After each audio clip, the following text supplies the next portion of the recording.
You're making a very bad choice right now. When you think of the word sales, or better yet, getting sold, what is the first thing that comes to mind? Scam. Yeah. What else? There's always been a lot of people who have been taken advantage of in sales. I think everybody has a fair amount of greed. I know I do. I think where greed becomes toxic is when it starts to... Stop making everything about you. It's about them. Ask the right questions and help them to walk through it, and it's a conversation. Most salespeople take rejection very personally. Just be comfortable with no. Welcome to the conversation, everybody, where we are going to be breaking down sales. So today's conversation is the sales conversation. And if you have never been to this podcast here before, y'all, my name is Lacedrick. I'm the host of the conversation. And riding shotgun here with me, I got my guy, Kenneth Williams. Yes, sir. And we are going to bring the house down today talking about sales, okay? So let's jump right into it, because I want to give y'all this game, and I really want to make sure that you get everything that you need around sales, whether you're a beginner, whether you've done some sales for a few years, or you're just somebody who's looking to level up your game right now. So when you think about the word sales, I want to keep this very simple because the way that we believe, what we believe around sales is actually going to determine how we sell, okay? What do I mean by that? I'm gonna ask you something here about this. But when you think of like the word sales, or better yet, getting sold, what is the first thing that comes to mind for you? Scam. Yeah. What else? Unfortunately, the sales industry has gotten such a bad rap. There's always been a lot of people who have been taken advantage of in sales. So they come with a varied degree of mindsets as it pertains to sale or something sales. So you got some people, you know, who I have this thing, I got it from this book that I read, and I will plug it, but I forget the name of the author. But the gentleman said that you want to keep people from going to that crocodile brain, that part of them that survive, pitch anything, that's right. And that crocodile brain, you know, you don't want to push them to the place where they feel like they have to be in survival mode. And so most people, unfortunately, through the dawn of time to now, this kind of angst, if you will, as it relates to sales. So when I think about sales, just as a consumer, not necessarily a person that has that is doing the selling, I just don't want to be scammed. I don't want to be harmed. I don't want nobody trying to take my money.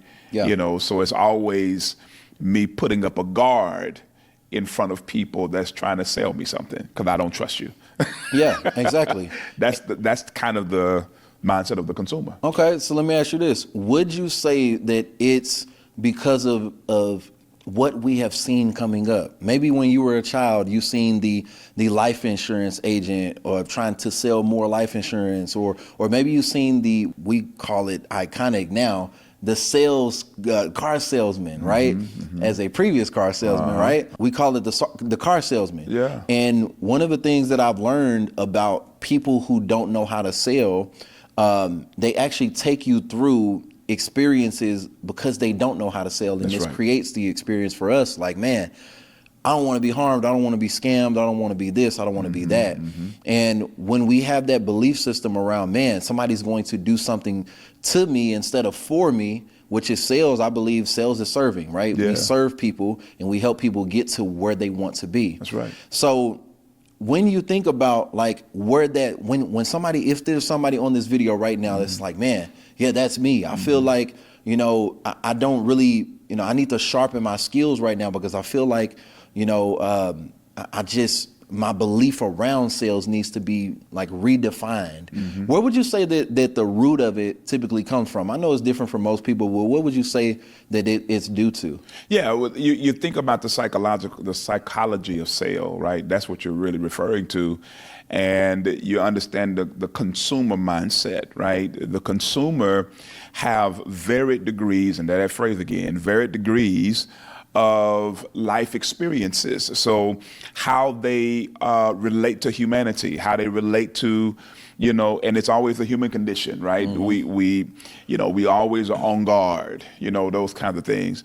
So depending upon their environment, how they were raised, societal pressures as it relates to their job and their home, all of these different things make up kind of a worldview, if you will, of the consumer. And so you go into life with those kinds of hurts and pains and struggles and trials and tribulations and all of those things, and you kind of relate to it. Well, you also see those things, as you interact with society, So these other people that are hurt people who are hurt, you know what I'm saying? So hurt people. Yep. And so everybody just running around hurting each other, in that degree. And I'm saying that because I think it's important for everyone to understand that when you're dealing in sales, that you don't know the person that's sitting across from you, but it's your job to. It's your job to know the person, right? This is why it's important that when we'll get into some of this stuff later, but let me just tag it real quick. You want to ask qualifying questions with open-ended statements. You don't necessarily want to ask questions. You just really want to kind of, as I like to call them, bring them into the moment, right? By having a regular conversation, and that kind of disarms, the people depending upon the type of personality you're dealing with. But the point there that I'm making is, as it relates to that, it's just all of these different variables, your upbringing, how you, relate to humanity, how much news are you, digesting. Sometimes if you listen to a lot of news, it starts to play, negative on your mind, and then when you go to the Walmart to go purchase something, instead of you saying, man, this is high, you're like, man, this is high, your whole, that whole thing changes. So you got to understand, as a person who is serving or selling to the community and selling to society as a whole, you want to keep those things in mind. Know your consumer. Know them. I would say know your consumer, but know yourself as well. You got to know yourself. Yeah, good point. Like you said, really it all relates to awareness of, the things that you essentially go through. There was the other day where I was trying to have a conversation and the news was in the background, and I'm not a person who watches the news, but when you start to hear the negative things play in your mind, now you're like, oh my gosh.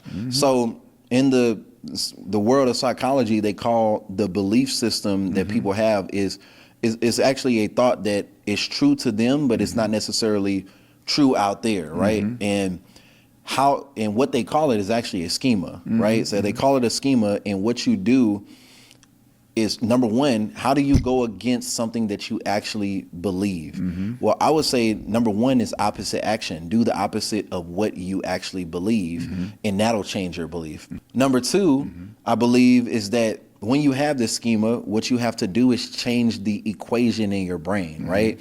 Like, I'm not taking advantage of people, I am serving people. Like, changing those words, those sentences of what you believe, and truly actually doing it. Because you got people out here who do sales that aren't looking for good reasons to do it, right? And I'm just saying, if you one of those people, don't take the tactics that we give you and go try to use it, because but long story short, what you believe around sales is going to determine how you sell and ultimately how you help people. So the way that you basically reframe the way that you think around sales is giving people better, I would say, opportunities. I'm looking for the word that I want to say.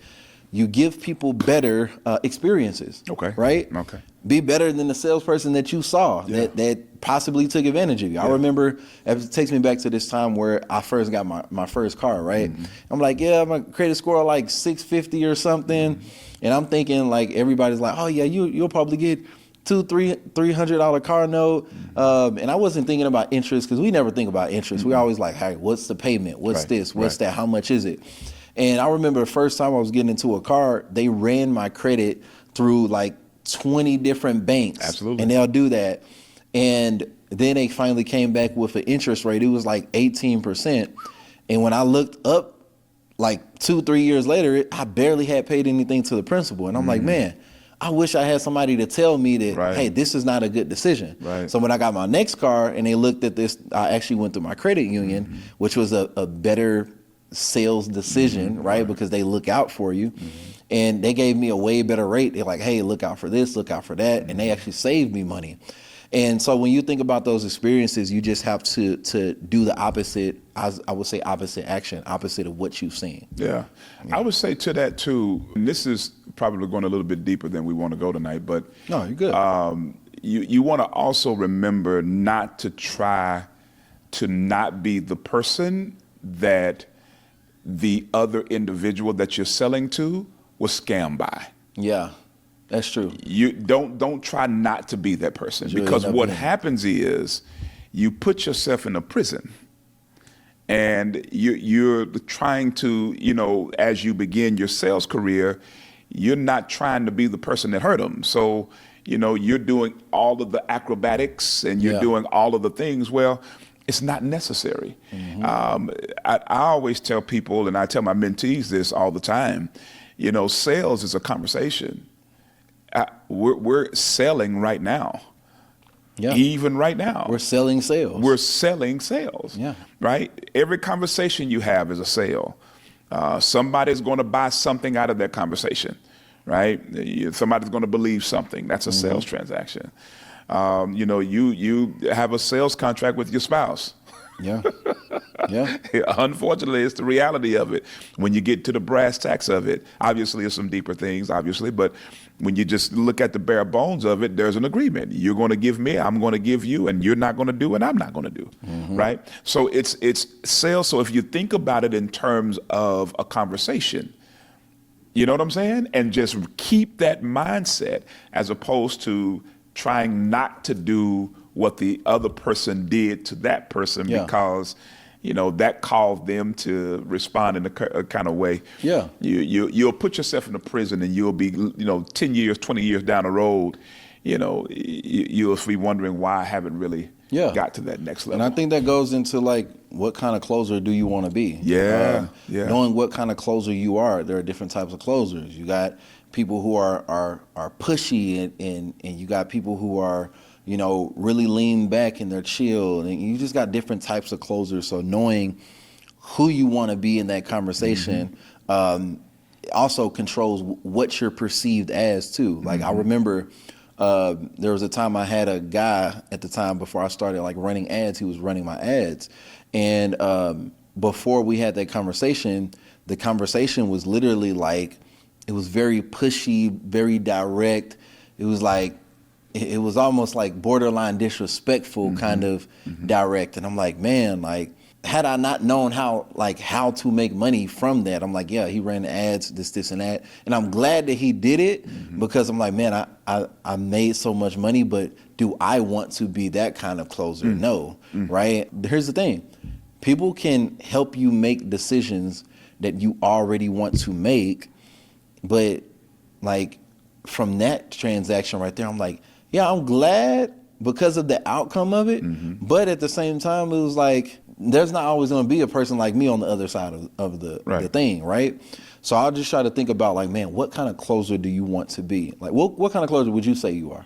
Personable, because I don't never answer their questions. Yeah. I ask questions so that they can answer their questions. Yeah. I intentionally make statements that will cause a person to think their own way through it, as opposed to me trying to tell them to do it. So it comes off as I'm a guide as opposed to a salesperson. Yeah. Right. So that's why I've always done well in sales. That's why it's always come easy to me, because I don't try to tell a person. I don't try to make up a person's mind. Yeah. I ask the right questions, open-ended questions, and help them to walk through it. And it's a conversation. Yeah. It's not me pressuring them. It's not an interrogation. Yeah. You know what I mean? It's more so along the lines of, so when you made that decision, what was your thought process behind it? Were you looking to do this, and this? Oh, I see. Okay. And kind of run it down for me. How did you feel about that whole ordeal? You know what I'm saying? Yeah. Like, I'm letting them have the conversation with me, but with themselves. Yeah, it's a dialogue. Yeah, between absolutely. You just there, but they really talking. But they're to talking to themselves. Yeah. Yeah, absolutely. So I feel like I'm more. It comes off as personable and more of a guide, if you will. Yeah, absolutely.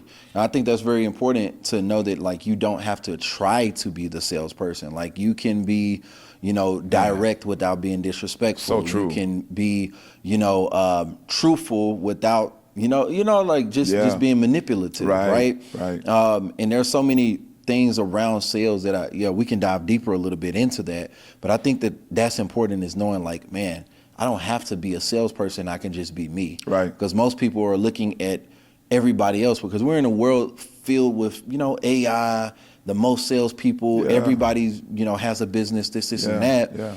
And there's so many people to look at, like, social, we got YouTube videos for everywhere, right? Yeah. And we have so much access that it feels like it's almost a bad thing, because it's like, man, I got so much access that I look at everything and now I'm stuck. Yeah. And this is why I feel like most people get stuck and they don't know what kind of closer they are. Yeah. Like, man, no, this goes against what I believe, or this is not how I operate, or whatever the case may be. And I think that's very important. Yeah. Is to know that, man, I don't have to be the salesperson. I can just be me. Yeah. Because everything, like, there's no closer that can be like you. Right.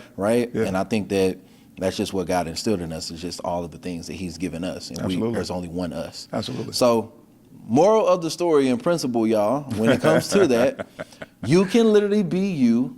You don't have to try to be a salesperson. Please be you. But there are tactics that you can use, obviously, that that help you, like that. Asking questions. You can be the personable person, but when it comes down to getting the sale, like, you're like, man, you're helping them get out of their own way.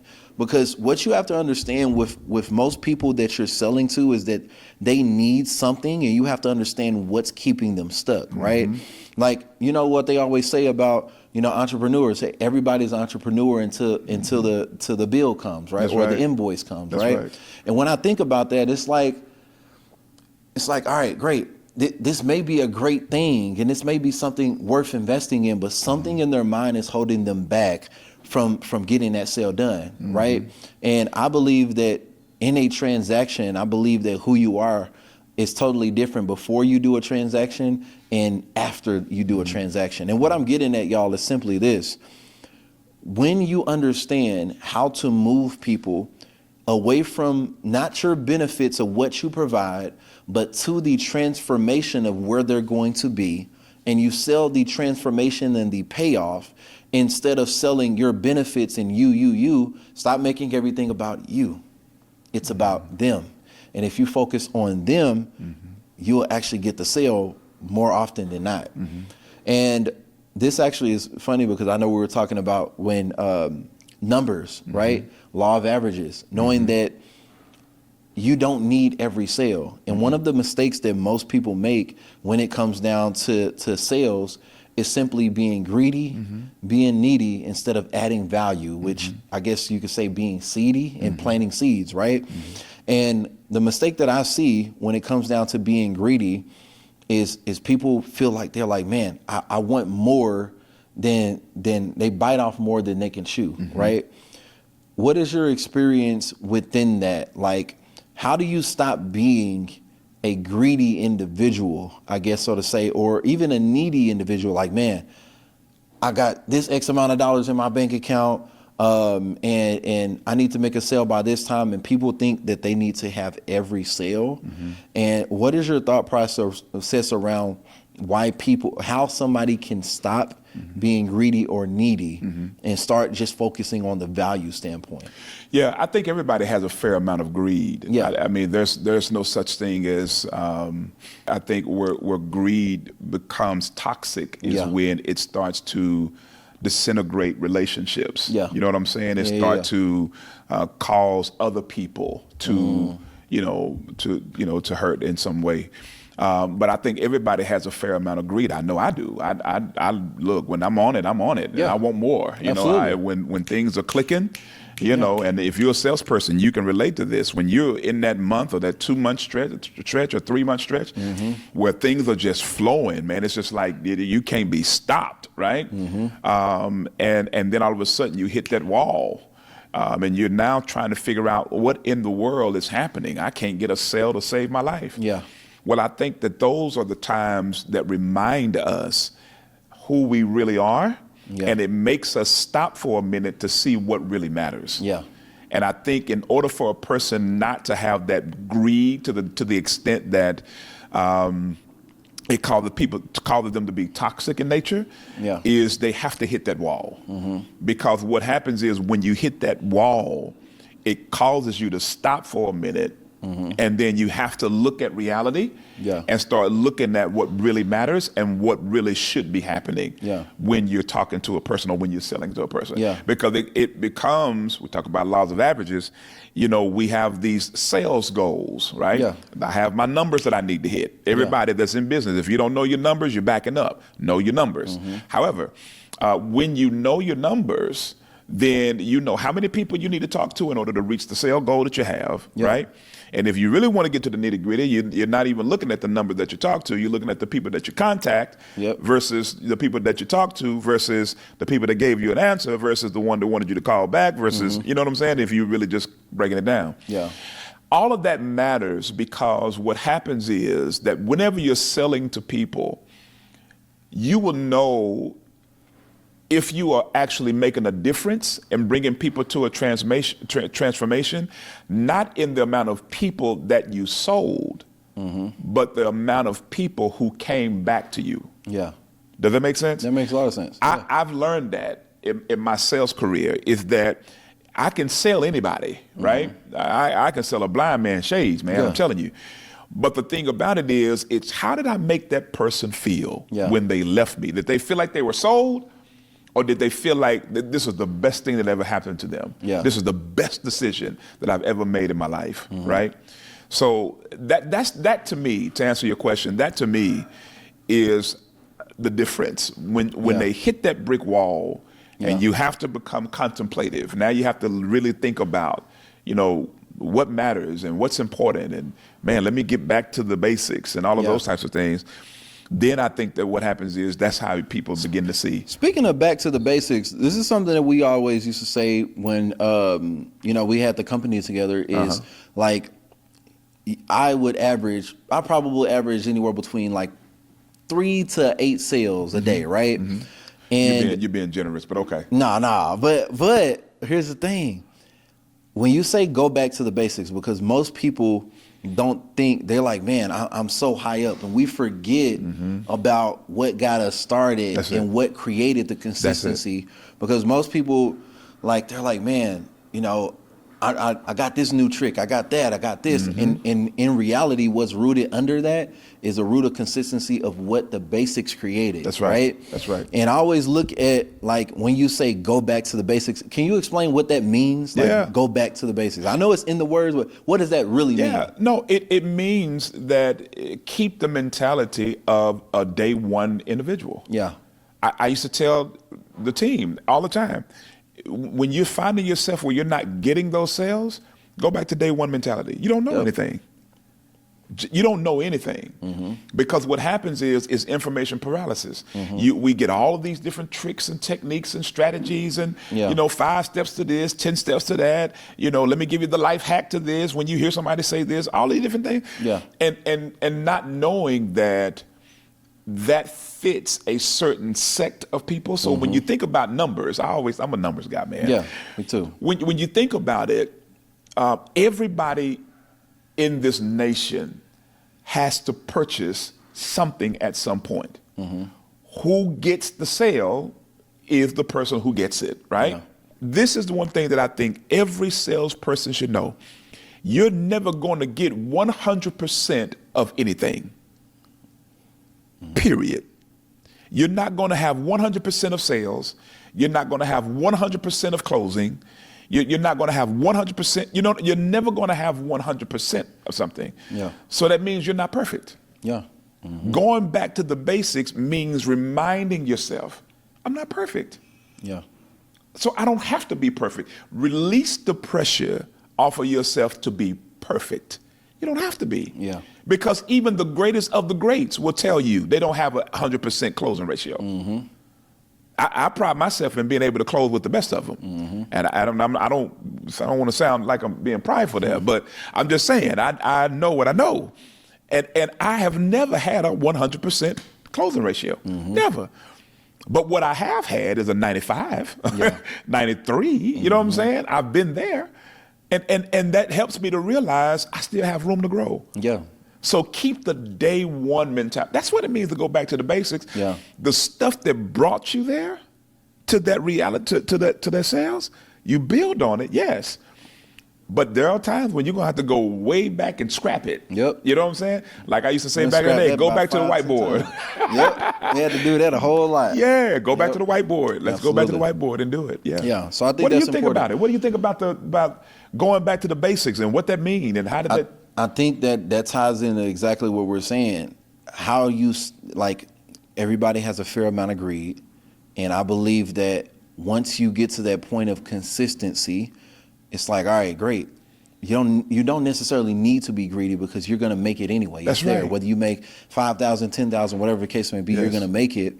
But being needy, what I've learned about going back to the basics is that it detaches you from the need of the sale. Absolutely. Right? It's Yes. like when you back up and look at things from a 30,000 foot view, it's no longer, we get so focused on ourselves and our bank accounts and what we want and our goals and what we want to provide. And especially as men, we want to provide, right? Yes. And it's like we look at that, but when we back up and push back to the basics, I believe that that's the epitome of it. Needy, greedy. Yes. Simple. Yes.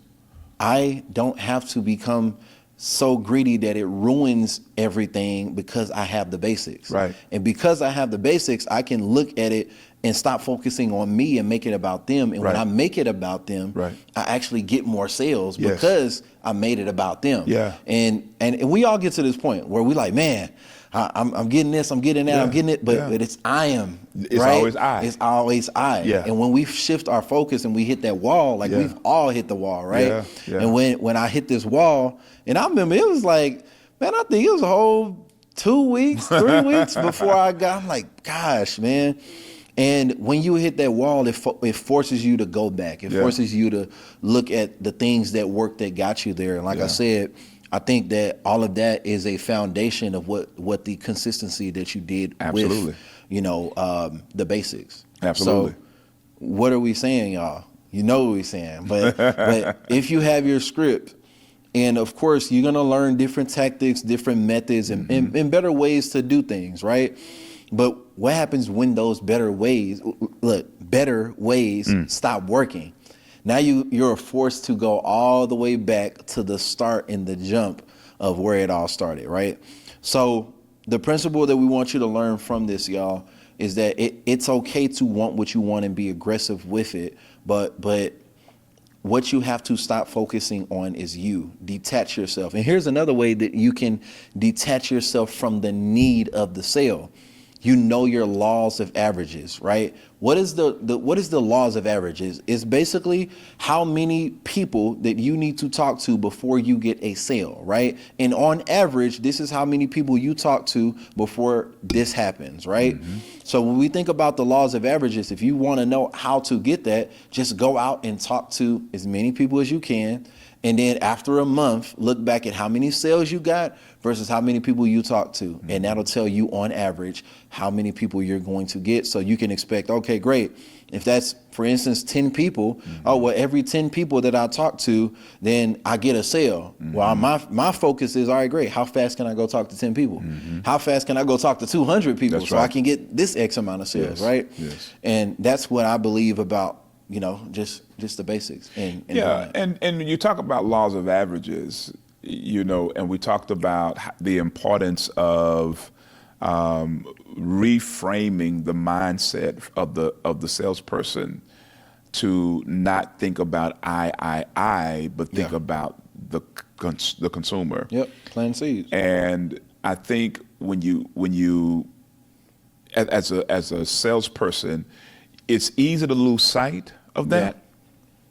And I'm just keeping it as real as I possibly can do it. Yeah. you absolutely lose sight of the fact that the consumer is who you're serving.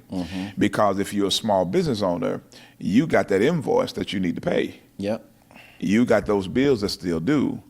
You got all of these different things that need to be taken care of. And so it's hard for an individual to shut off those things and to think about serving. It's a hard thing. There's this movie called The Wolf of Wall Street. And great movie. I love it. But there's only one scene that for me changed the trajectory of how I did sales. And he said, if your wife is going to leave you, pick up the phone.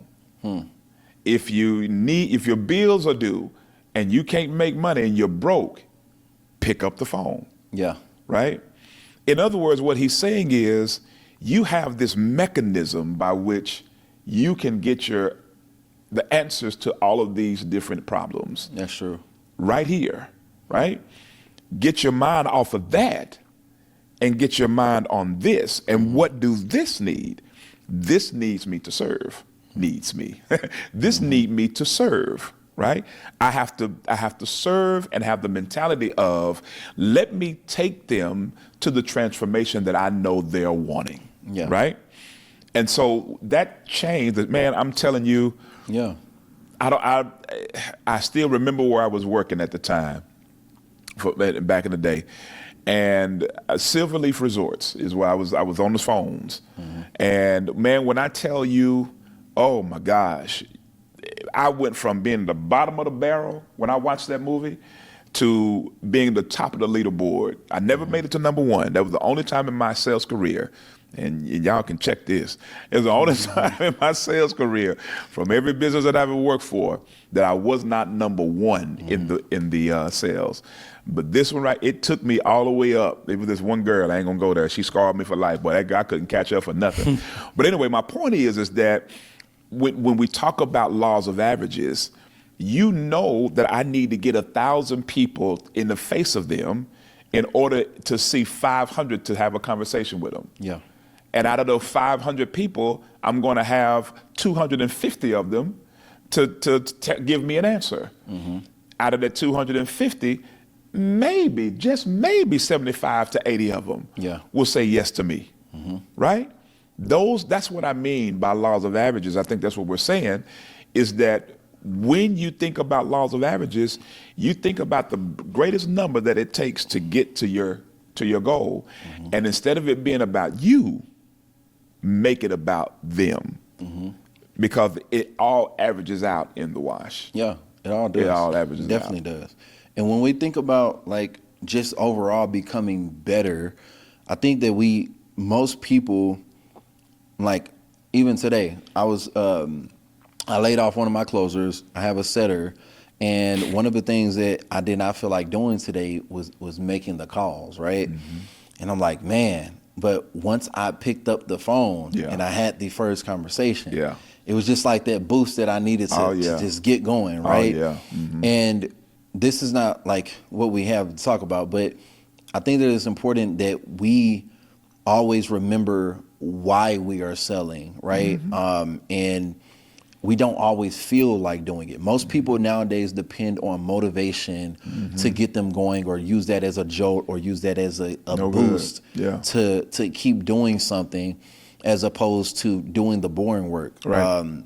We had the company, we're making a lot of money, but nobody talks about doing the boring work to make a lot of money. It's boring. When you're doing this at a high level, y'all, and you're making money, all you're doing is you're doing the boring work, and you're doing it just at a higher level. Same thing with basketball. You start out in junior league, and then you go up into elementary, then you go to middle school, and the workouts get harder, and then you go to high school, college, NBA. All of it is the same workouts. It's just at a higher level, and all you're doing is doing the same reps and the same things at a higher level.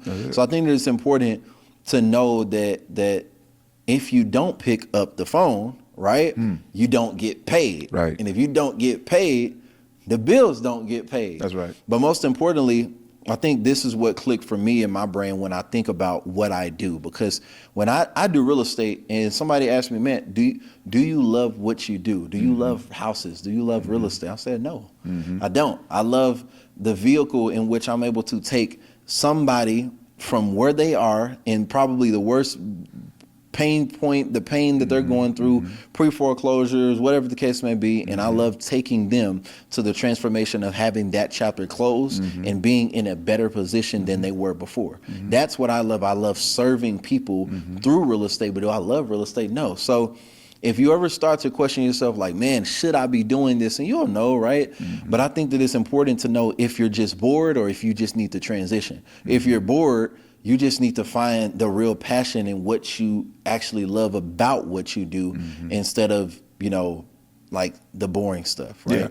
So I think it's important. You get to the place where, you hear these people who talk about, find your passion and all of those things. I think there's a place for that. There's certainly important to do that. I mean, most people don't have the luxury of, working a job or in a career that they're passionate about.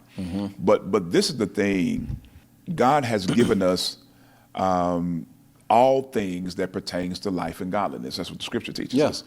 And so what that means is you have what it takes in order to, the Bible says, he has given us the power to get wealth. You have what it takes, the skill sets, you have the talents, the sound mind, right? In order to carry out whatever it is that you do, right?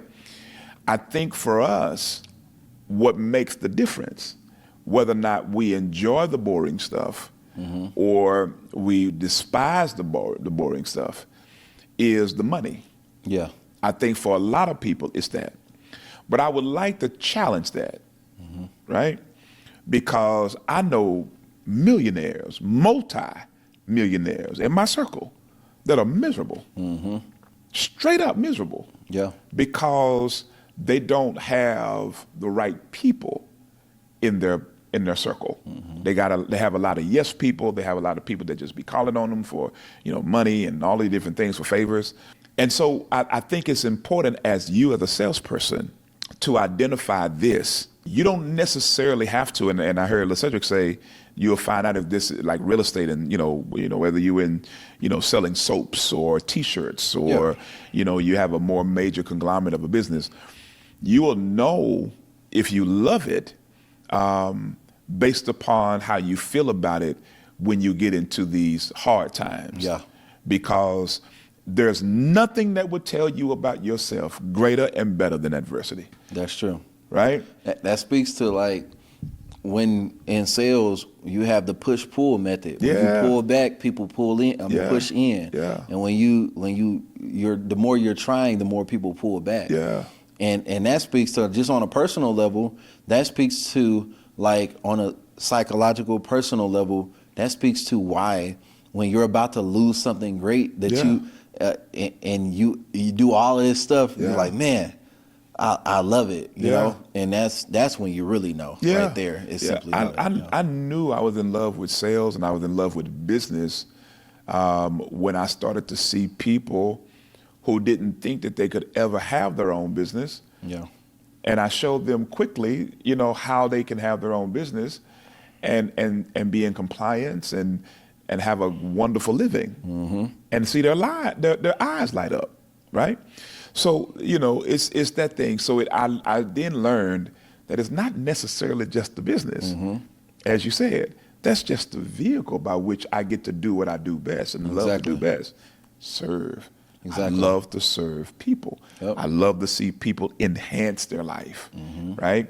I love to see people who say that I can't, and then after about 30 days with me, they find that they have to flip it because now they're doing what they thought that they couldn't, right?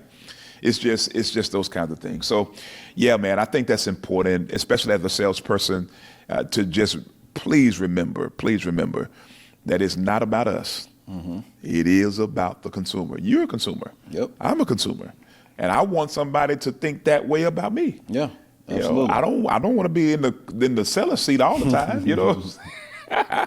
Even though that's the way it is majority of my life. But anyway, yeah. Yeah, no, I think that's important. So I Yeah. think the last thing we want to leave you guys with is overall how to become a better closer, and we'll get a little bit, dig in a little bit here, because most people get to the point where they're like, man, I'm good, but I want to be better. And what are some things that possibly I'm not doing to make me better? And I think this is a really good story for this.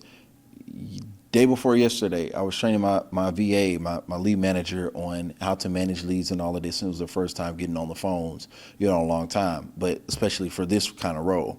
So we were training and we were going through the script, and I trained her on, just the principles we use, and I'll just give them to you, right? Tonality, of course. Tonality is so very important. If you want to know more about, dig into this stuff, the stuff that I'm talking about, because I'm a glaze over the tonality and all of this, but we have a sales video on the YouTube page, y'all, that blew up, and you should go watch it. I forgot the name of it, but I'll make sure that we put it in the description here so you'll get it and you can go watch it, or we'll put it on the screen somewhere. So yeah, we talked about tonality. We talked about the importance of not rushing on the phone, and I like to call it the pause method. So when you have something to say, instead of you saying right, like y'all see me been doing, I'm actually just pausing and taking my time.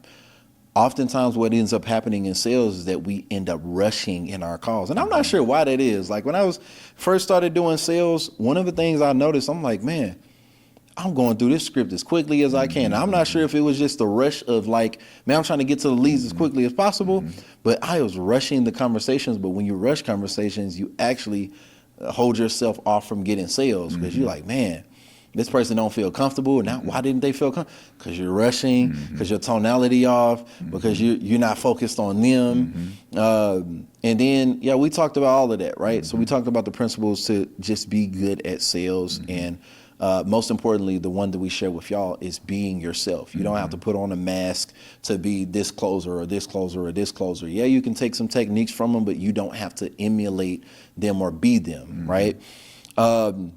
So once we got on and we did she read through the script, I give her probably about a 2 out of 10. She was like, all right, cool. Something about when you listen back to how you sound. Absolutely. Just changes everything, it does. Right? It does. So I actually didn't have her listen back to herself. I basically went next. I said, hey, let me be this person. You be this. You be the seller. So I went through it, and it built a confidence it builds a confidence when you show people what you do and they see it, as opposed to you telling them that you do it. Right. Absolutely. So once I showed her that, she went up to about like a 5.5, 6 out of 10. I was like, okay, that's a lot better. That's a big jump, yeah. So homework I gave her, I was like, hey, here's what I want you to do. I want you to, principle number 1, listen to your calls, right? Because when you listen to your calls, you're gonna be like, yuck, like ew, like when we all like that. It's like, man, I could have did this better. I should have said this better. I should have did this. And then I said, hey, go through your script 3 times and role play with a family member or role play with yourself, right? And then practice the objections like somebody's asking you them. I said, do it 3 times. She came back the very next day, which was yesterday. And when I say I'm hitting her with objection after objection after rebut and everything, she 10 out of 10. Wow. Handled it, like didn't mess up, none of that. She got the script in front of her. She has the objections right there, and she is like doing it. So long story short, y'all, one of the ways to get better at sales is, number 1, putting in more reps, because the more reps that you do, the better that you get.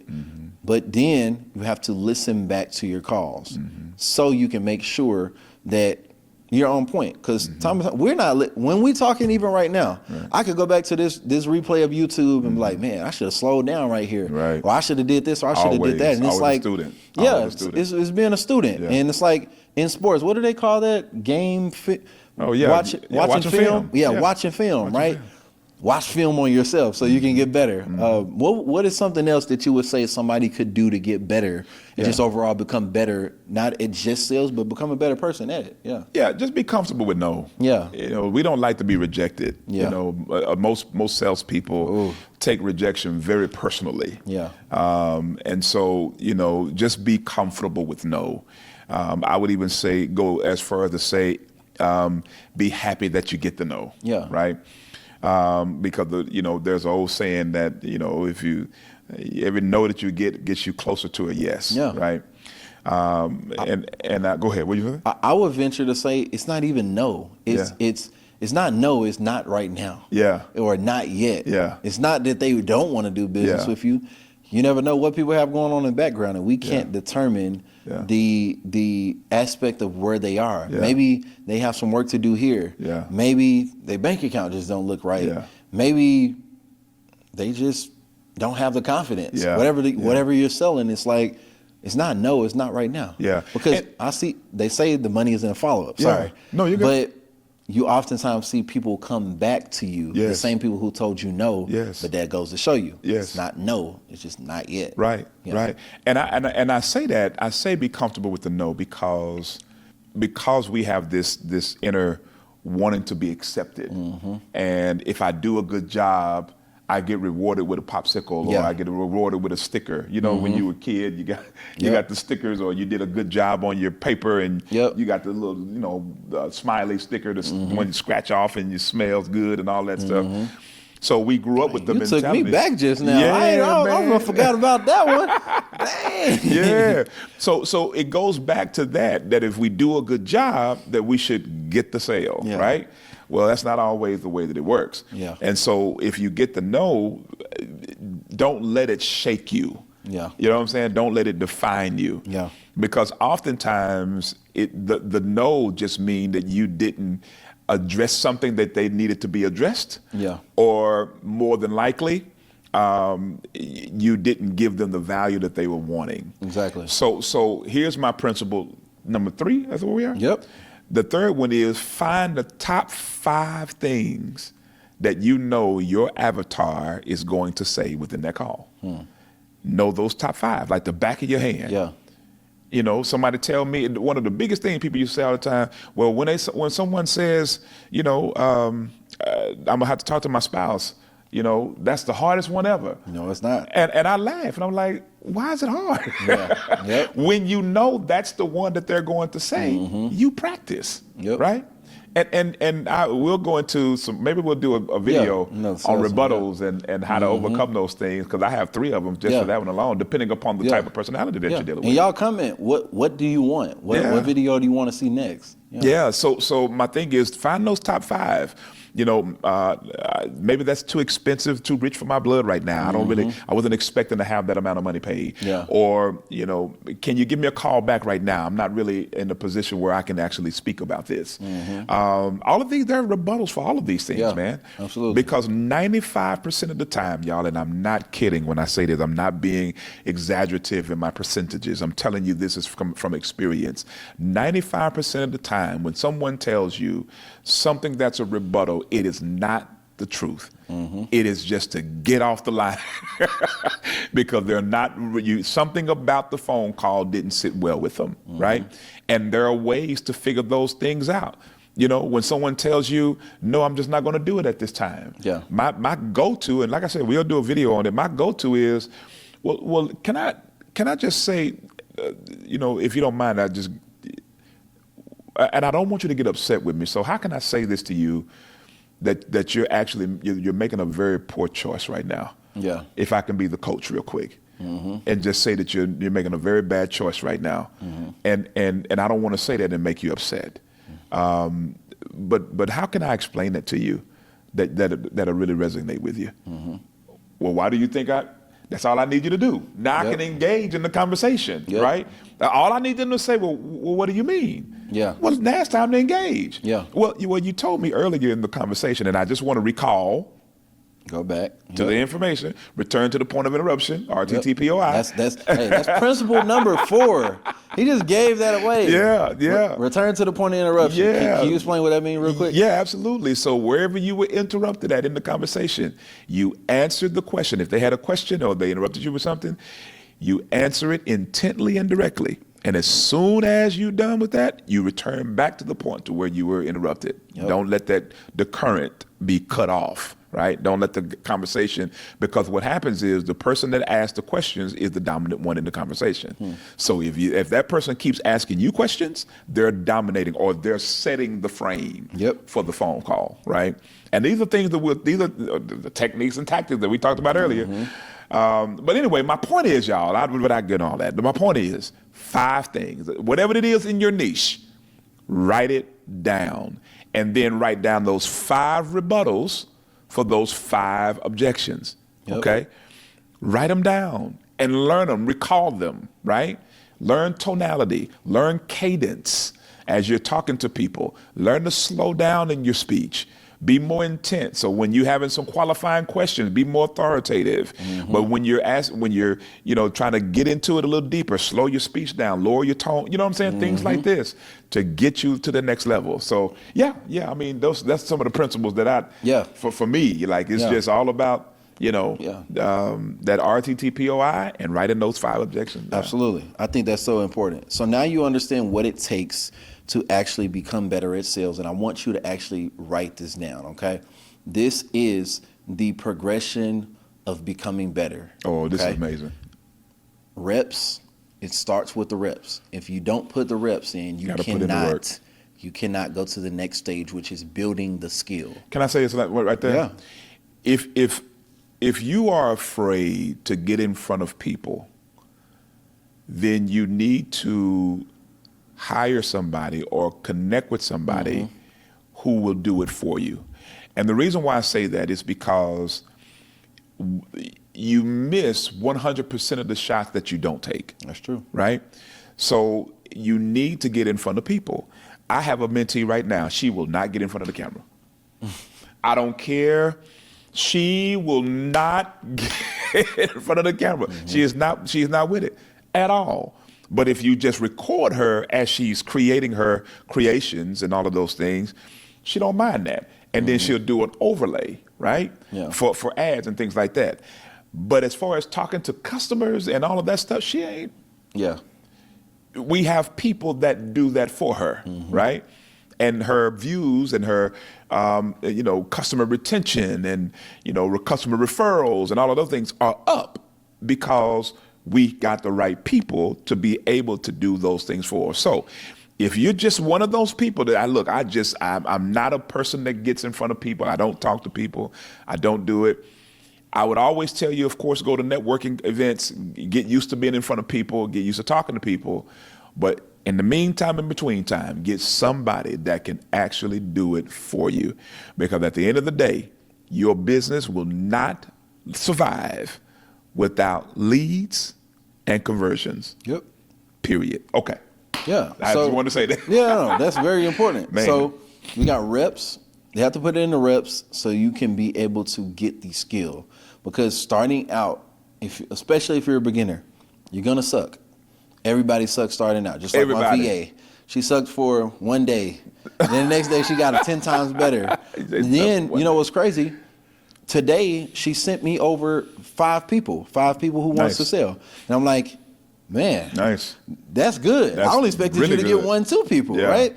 Really but yeah, when you put in the reps, you get the skill, y'all, because the more reps that you put in, the better you get. And going from skill, the 3rd level to the progression of just getting better is you build the confidence because you put in the reps. And now you're getting better. You feel good about yourself and more comfortable on the phone, which equals conversions, AKA sales, AKA serving. So reps, skill, confidence, and sales. That's exactly what we're leaving you here with today. So you now know how to close. You now know your belief around sales is actually changed. And now All you have to do is like, comment, subscribe. That's because right. This is the end. Do it. All right. Do it. Like, comment, subscribe. That's it. Hey, like, comment, Hey, subscribe. hey. Hey. All right, y'all. Yeah. We'll see y'all in the next video. Comment below what you want to see next. We'd love your feedback on what you want to see. And we Yes. appreciate you. Bye for now.